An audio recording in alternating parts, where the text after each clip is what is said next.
Celebrating service in Nye County for 10 years, Desert View Hospital.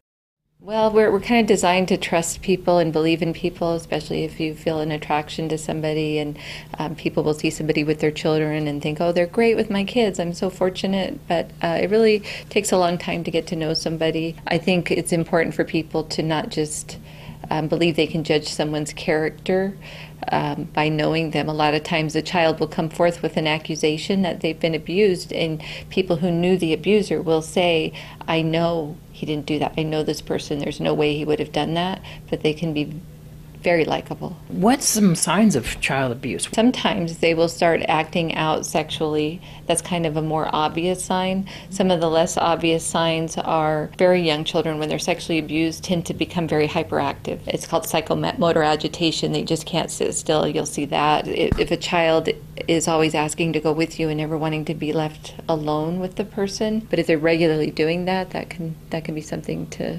wonder about. When they're in these situations, they're often told that if they say anything to their parent that's the non-abuser, that the parent won't believe them. So you'll see situations where somebody's kind of setting it up to see they lied again, and they're kind of putting in the other parent's head that this child's a liar, and then the child will experience that their other parent is seeing them as a liar, so it reinforces the perpetrator saying they'll never believe you if you tell. They get threatened.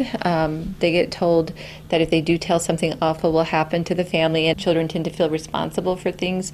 Know that both men and women can be perpetrators. It's not as common for it to be a female, but that does happen. If you can, take the time to really get to know somebody before you allow them access to your children. If you're first meeting someone, let's say it's a dating relationship, put out to them that you don't let somebody be around your children until you've known them for a long time being at least a year.